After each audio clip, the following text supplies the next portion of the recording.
Price lord. Christ media YouTube ചാനലിലൂടെ ദൈവത്തിന്റെ വചനം ശ്രവിക്കുന്ന എല്ലാ പ്രിയപ്പെട്ടവർക്കും വീണ്ടും വരുന്നവനായ യേശുക്രിസ്തു നാമത്തിലുള്ള സ്നേഹത്തെയും വന്ദനത്തെയും ഒരു പ്രാവശ്യം കൂടെ അറിയിക്കുന്നു. ഇന്നത്തെ തിരുവചനത്തിന് ചിന്തയ്ക്ക് ആധാരമായി എടുത്തിരിക്കുന്ന വേദഭാഗം ഗലാത്യ ലേഖനം 5-ാം അധ്യായം അതിൻ്റെ 1-ാം വാക്യം ഇങ്ങനെ പറയുന്നു: സ്വാതന്ത്ര്യത്തിനായി ക്രിസ്തു നമ്മെ സ്വതന്ത്രരാക്കി, ആകയാൽ അതിൽ ഉറച്ചു നിൽപ്പീൻ, അടിമയുഗത്തിൽ പിന്നെയും കുടുങ്ങിപ്പോകരുത്. ഇവിടെ പറയുക, സ്വാതന്ത്ര്യത്തിനായി ക്രിസ്തു നമ്മെ സ്വതന്ത്രരാക്കി. ആമി, യേശു ക്രിസ്തുവിന് സ്വാതന്ത്ര്യമുണ്ട്. ആമി, ഹല്ലേലൂയ. ഇവിടെ പറയാം, നമ്മൾ സ്വതന്ത്രരാക്കി. എവിടെ നിന്ന്? പാപത്തിൽ നിന്ന്. ആമി, ഹല്ലേലൂയ. ഇരുട്ടിന്റെ അന്ധകാരത്തിലായിരുന്ന പിശാചിന്റെ അടിമത്തിൽ കിടന്ന് നമ്മെ വെളിച്ചമാകുന്ന യേശു നമ്മെ സ്വതന്ത്രമാക്കി. ഒരിക്കൽ നാം ഇരുട്ടിലായിരുന്നു, ഒരിക്കൽ നാം അന്ധകാരത്തിലായിരുന്നു.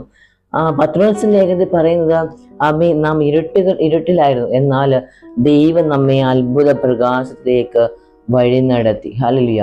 അവൾ എന്നിട്ട് പറയുകയാണ്, നിങ്ങളെ ഹല്ലേലൂയ ദൈവത്തിന്റെ സ്വന്തം ജനമായി ദൈവം എന്ത് ചെയ്തു? നമ്മെ സ്വതന്ത്രരാക്കി. ഇവിടെ സ്വാതന്ത്ര്യം എന്ന് ഉദ്ദേശിക്കുന്നത് സകല മേഖല സ്വാതന്ത്ര്യമാണ്.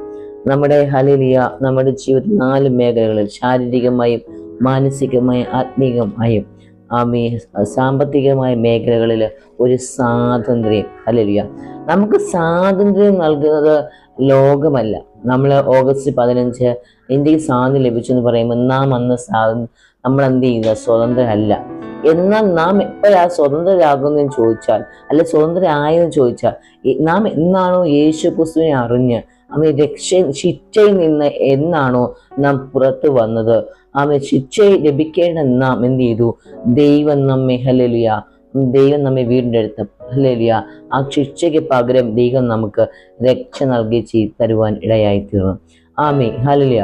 നമുക്കറിയാം, ഏക പിതാവായ ആദാം, ഹല്ലേലൂയ ആദ്യ മനുഷ്യനെ ആദാം പാപം ചെയ്തതിന്റെ പരിണിത ഫലമായിട്ടാണ് സകല ജാതികളും പാപികൾ ആയത്. ആ പാപികളായ നാം ഹല്ലേലൂയ നമ്മുടെ ഹല്ലേലൂയ ഇന്നും ജനിക്കുന്ന കുട്ടികൾ എന്ത് ചെയ്യുക? ആ പാപത്തിന്റെ കീഴിലാണ്. എന്നാൽ ഹല്ലേലൂയ കർത്താവായ യേശു ക്രിസ്തു ഒടുക്കത്തെ ആദാമ ഈ ഭൂമിയിലേക്ക് വന്ന സകല മനുഷ്യരെയും കാൽവറി ക്രൂശിൽ വീണ്ടെടുത്ത് ഹല്ലേലൂയ നമുക്ക് രക്ഷ നൽകി തരുവാനിടയായി. നമ്മുടെ ആത്മാവിന് സ്വാതന്ത്ര്യം ഉണ്ടായി. അതാണ് ഇവിടെ പറയുന്നത്, സ്വാതന്ത്ര്യം ആത്മാവിനാണ്. ഹല്ലേലൂയ. ഇവിടെ പറയുകയാണ്, യേശു ക്രിസ്തു കാൽവറി ക്രൂശിൽ നമുക്കായി രക്തം ഒഴുകി തന്ന നമുക്ക് നേടി തന്നതാണ് നാം ഇന്ന് അനുഭവിക്കുന്ന സ്വാതന്ത്ര്യം. ഹല്ലേലൂയ. ക്രിസ്തുവാണ് അതിനെന്ത് വില കൊടുത്തത്. പൃഥുവും പാരമ്പര്യമായി വൃത്തവും പാരമ്പര്യമായ അടിമ നുഖത്തിൽ നിന്ന് നമ്മെ വീണ്ടെടുത്തത് ക്രിസ്തു ഹല്ലേലൂയ കൊടുത്ത വില നിർദോഷവും നിഷ്കളങ്കമായ തന്റെ വിലയേറിയ രക്തമാണ്. ഹല്ലേലൂയ.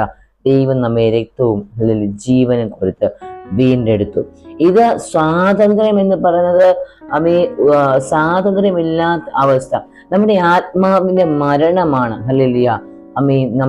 നമ്മൾ സ്വാതന്ത്ര്യമില്ല എന്ന് പറയുന്നത്. നമ്മുടെ ആത്മാവ് ഹല്ലേലൂയ എന്ത് ചെയ്തു? ക്രിസ്തുവിലേക്ക് നാം വരുമ്പോൾ നമ്മുടെ ആത്മാവിനാണ് സ്വാതന്ത്ര്യം ഉള്ളത്. നമുക്കറിയാം, ഹല്ലേലൂയ ആദാം ഹവ്വയും ഏദൻ തോട്ടത്തിൽ പാപം ചെയ്തു. അവർക്ക് എന്ത് ചെയ്തു? ദൈവ തേജസ് നഷ്ടപ്പെട്ടു പോകുക ഇടയായി തീർന്നു. പാപത്തിന്റെ പരിണിത ഫലമായി മരണം മനുഷ്യനിൽ വാണപ്പോൾ ഹല്ലേലൂയ യേശു ക്രിസ്തു ഹല്ലേലൂയ മനുഷ്യനായി ഭൂമിയിലേക്ക് വന്ന് നമുക്ക് എന്ത് ചെയ്തു? നമുക്ക് ദൈവം തന്റെ തേജസ് ഹല്ലേലൂയ തന്റെ ആത്മാവിനെ ഹല്ലേലൂയ നമുക്ക് നൽകി തരുവാൻ ഇടയായിരുന്നു. ഇരുട്ടിൽ കിടന്നിരുന്ന നമ്മെ ദൈവം എന്ത് ചെയ്തു? വീണ്ടെടുത്തു. ഹല്ലേലൂയ. ന്യായപ്രമാണത്തിന് കീഴെ ശാപത്തിലായ നമ്മെ അതേ ന്യായപ്രമാണ മുഖാന്തരം തന്നെ യേശു നമ്മെ എന്ത് ചെയ്തു? വിലയ്ക്കുവാൻ. സ്തോത്രം. പിശാചിന്റെ അടിമത്തിൽ നാം ആയിരുന്നു. ഹല്ലേലൂയ. നിത്യമരണത്തിന് യോഗ്യരായിരുന്നു. ഹല്ലേലൂയ. എന്നാൽ ദൈവം നമ്മെ അവിടെ നിന്ന് വിടുവിച്ചു. നോക്കുക, പാരമ്പര്യങ്ങൾ നാം ഒക്കെയും ഓരോ വിശ്വാസ ജീവിതത്തിലായിരുന്നു, അല്ലെ? എന്നാൽ മനുഷ്യനിർമ്മിതമായ വിശ്വാസത്തിന്റെ ഉള്ള ചുറ്റുപാട് നാം ആയിരുന്നാൽ ദൈവം അവിടെ നിന്നൊക്കെ നമ്മെ പുറത്ത് കൊള്ളുക. ഒന്ന് നമ്മുടെ ആത്മാവിന് ദൈവം നമുക്ക് എന്ത് ചെയ്തു? ആത്മാവിന് രക്ഷ നേടിത്തന്നു. നാം നാം സത്യദൈവത്തെ മറന്ന് സത്യദൈവത്തെ അറിയാതെ അല്ലെങ്കിൽ ദൈവത്തെ ഹല്ലേലൂയ ദൈവത്തിന്റെ ഹിതത്തിനല്ലാതെ നാം എന്ത് ചെയ്തു? മറ്റുള്ള ഐഡലുകളെ നാം ആരാധിച്ചു പോകും. നമുക്ക് ആത്മാവിൽ മാത്രമല്ല നമ്മുടെ ജഡത്തിലും ദൈവം നമുക്ക് നമ്മുടെ ആത്മീയ ജീവിതത്തിൽ ദൈവം എന്ത് ചെയ്തു? സാധുത നൽകുവാൻ ഇടയായിത്തീർന്നു. ഹല്ലേലൂയ. ഇവിടെ പറയുകയാണ് ദൈവം നമ്മെ ഹല്ലേലൂയ സ്വതന്ത്രനാക്കിയതാണ്. ഹല്ലേലൂയ. നാം പിശാചിന്റെ അടിമത്തിലായിരുന്നു, ദൈവം നമ്മെ സ്വതന്ത്രമാക്കി. പിശാചിന്റെ കൂട്ടുകാരായിരുന്നു നാം, അവന്റെ പങ്കാളികളായിരുന്നു നാം. നമ്മുടെ പ്രവൃത്തികൾ പോലും ഇരുട്ടിന്റെ സ്വഭാവങ്ങൾ. എന്നാൽ ക്രിസ്തു അതിൽ നിന്ന് നമ്മെ സ്വാതന്ത്ര്യമാക്കിയെങ്കിൽ നാം എന്ത് ചെയ്ത്? ക്രിസ്തു ഹല്ലേലൂയ ഇനിയും നാം എന്ത് ചെയ്ത്? പിശാചിന്റെ പ്രവൃത്തികൾക്ക് കൂട്ടാളികളായി തീരരുത്. ഈ ലോകത്തിന് ചില ചിട്ടകൾ, ആചാരങ്ങളൊക്കെ ഉണ്ട് അല്ലെ, അന്ധവിശ്വാസങ്ങളുണ്ട്. ഹല്ലേലൂയ. നാം ലോകത്തിലായിരുന്നപ്പോൾ നമ്മൾ വിശ്വസിക്കുന്ന മതങ്ങളിൽ നമുക്ക് ഒരുപാട് എന്ത് ചെയ്യും? അന്ധവിശ്വാസങ്ങൾ ഉണ്ടായിരുന്നു, അനാചാരങ്ങൾ ഉണ്ടായിരുന്നു. എന്നാൽ ഈ ആചാരങ്ങളെയൊക്കെ ദൈവം എന്ത് ചെയ്തു? ഇതൊന്നും അല്ല, ഇത് സത്യമല്ലെന്ന് ദൈവം നമുക്ക് എന്ത് ചെയ്തു? മനസ്സിലാക്കി തരുവാൻ ഇടയായി. നമുക്ക് എല്ലാ മേഖലയിലും സ്വാതന്ത്ര്യം ദൈവം നൽകി തരുവാനിടയായി. ദൈവം നിങ്ങളെ സ്വതന്ത്രരാക്കിയതാണ്. കാൽവരി ക്രൂശിലാണ് ആ സ്വാതന്ത്ര്യം നമ്മൾ ചെയ്ത് വെളിപ്പെട്ടത്. ഹല്ലേലൂയ. സ്വാതന്ത്ര്യം നമ്മൾ വെളിപ്പെട്ട് നമ്മെ ദൈവം സ്വതന്ത്രരാക്കിയെങ്കിൽ ഇവിടെ പറയുകയാണ് ക്രിസ്തു നമ്മെ സ്വതന്ത്രരാക്കി. നിങ്ങൾ എന്ത് ചെയ്ത്? ഇനിയും കുടുങ്ങിപ്പോകരുത്. ഇനി പഴയതിലേക്ക് നിങ്ങൾ കുടുങ്ങിപ്പോകരുത്. പഴയ ചിന്താഗതികൾ നിങ്ങൾ കുടുങ്ങിപ്പോകരുത്. പഴയ സ്വഭാവത്തിലേക്ക് നിങ്ങൾ എന്ത് ചെയ്ത്? തിരിഞ്ഞു നോക്കരുത്, കുടുങ്ങിപ്പോകരുത്. ഹല്ലേലൂയ. ഇവിടെ പറയുകയാണ് നിങ്ങൾ എന്ത് ചെയ്ത്? അടിമനോകത്തിൽ കുടുങ്ങിപ്പോകാതെ ഹല്ലേലൂയ ആകയാൽ ഉറച്ചു നിൽക്കുകയും യേശുക്രിസ്തുവിന്റെ വിശ്വാസത്തിന് എന്ത് ചെയ്യാം? ആത്മരക്ഷയ്ക്ക് വേണ്ടി നാം എന്ത് ചെയ്യും? നമുക്ക് ചില കഷ്ടങ്ങൾ നമ്മുടെ ജീവിതത്തിൽ വരുമ്പോൾ നാം പെട്ടെന്ന് എന്ത് ചെയ്യും?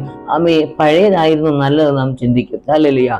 എന്നാൽ കർത്താവ് പറയണം, നിങ്ങളെ സ്വതന്ത്രരാക്കിയ ദൈവം എന്താ? ഇനി അവിടെ ഉറച്ചു നിൽക്കണം. ഹല്ലേലൂയ. നിങ്ങൾ എന്ത് ചെയ്യുക? ഹല്ലേലൂയ അടിമനുഖത്തില് നിങ്ങൾ കുടുങ്ങിപ്പോകരുത്. പിശാച് ആരെ വിഴുങ്ങേണ്ടു എന്ന് ചുറ്റുതിരിയുമ്പോൾ അല്ലെങ്കിൽ ക്രിസ്തുവിൽ സ്വാതന്ത്ര്യപ്പെട്ട നീ, അല്ലെങ്കിൽ ക്രിസ്തുവിനാൽ വീണ്ടെടുക്കപ്പെട്ട നീ എന്ത് ചെയ്യരുത്? അവന്റെ പ്രവൃത്തികളെ ഓർത്ത് അല്ലെങ്കിൽ അവന്റെ പ്രവൃത്തികൾ കൂട്ടാളിയായി തീരുന്ന ഹല്ലേലൂയ നീ എന്ത് ചെയ്യും? പിന്നെയും അടിമ മുഖത്തിൽ കുടുങ്ങിപ്പോകരുത്. ഒരിക്കൽ യേശുക്രിസ്തു നമ്മെ വീണ്ടെടുത്തതാണ്. ഹല്ലേലൂയ. യേശുക്രിസ്തു ഇനി മരിക്കാൻ വേണ്ടിയല്ല വരുന്നത്, നമ്മെ കൊണ്ടുപോകാനാ വരുന്നത്. യേശുക്രിസ്തു നമ്മെ തന്റെ സഭയെ കൊണ്ടുപോകാൻ വരുമ്പോൾ അല്ലെങ്കിൽ യേശു കൊണ്ടുപോകുന്ന സത്യസഭയായ ദൈവസഭയാണ്. അല്ലെങ്കിൽ അറിഞ്ഞ സത്യത്തിന് വേണ്ടി നിലനിൽക്കണം. ഹല്ലേലൂയ. നിലനിന്ന് ഹല്ലേലൂയ വിശ്വാസത്തിൽ നിലനിൽക്കുമ്പോൾ ഹല്ലേലൂയ കർത്താവിന്റെ വരവ് സംഭവിക്കുമ്പോൾ നമുക്ക് എടുക്കപ്പെടുവാനിടയെ. എന്നാൽ വിശ്വാസത്തിൽ വന്നു പ്രതിസന്ധികളൊക്കെ ചെയ്ത് കടന്നു വരുമ്പോൾ മറുതലിച്ച് പഴയതിലേക്ക് പോയാൽ, തിരുവചനം പറയാണ്, പിന്മാറ്റത്തിലേക്ക് നീ പോയാൽ നിന്റെ ഗതി നീ പണ്ട് കഷ്ടം അനുഭവിച്ചതിനേക്കാൾ കൂടിയ കഷ്ടമായിരിക്കും. അതിൽ നിന്ന് ആർക്കും വിടുവിക്കുവാൻ കഴിയത്തില്ല. ഹല്ലേലൂയ. പിന്നെ എന്ത് ചെയ്യുക? ആ അടിമ മുഖത്തിലേക്ക് നാം കുടുങ്ങിപ്പോകരുത്. നമ്മുടെ ആത്മാവിന്റെ രക്ഷ ദൈവം നൽകി തന്നു. ഹല്ലേലൂയ. ആത്മാവിന്റെ രക്ഷ എന്ത് ചെയ്തത്? പാപനിമിത്തമാണ് ആത്മാവിന്റെ രക്ഷ നഷ്ടപ്പെട്ടു പോകുന്നത്. അതുകൊണ്ട് പാപമാകുന്ന അടിമ മുഖത്തിലേക്ക് നാം ഇനി എന്ത് ചെയ്ത് പോകരുത്. അപ്പോസ്തലനായ പൗലോസ് പറയാണ്, ക്രിസ്തു നിങ്ങളെ സ്വതന്ത്രരാക്കി. അല്ലേ? അതുകൊണ്ട് നിങ്ങൾ എന്ത് ചെയ്യണം? ആ സ്വാതന്ത്ര്യം നിലനിൽക്കണം. നിങ്ങൾ എന്ത് ചെയ്ത്? അടിമ മുഖത്തിലേക്ക് തിരികെ പോകരുത്. അടിമനോഹത്തിൽ നിങ്ങൾ ഇനി പെട്ടുപോകരുത്. അതുകൊണ്ട് ഇന്ന് ദൈവസന്ദേശം കേൾക്കുന്ന പ്രിയപ്പെട്ടവരോട്, അല്ലെങ്കിൽ നിങ്ങളുടെ ചിന്താഗതികൾ ക്രിസ്തുവിൽ നിന്ന് മാറിപ്പോകരുത്. ഹല്ലേലൂയ. നിങ്ങൾ ക്രിസ്തുവിൽ ഉറച്ചു നിൽക്കുവാൻ ഇടയാകണം.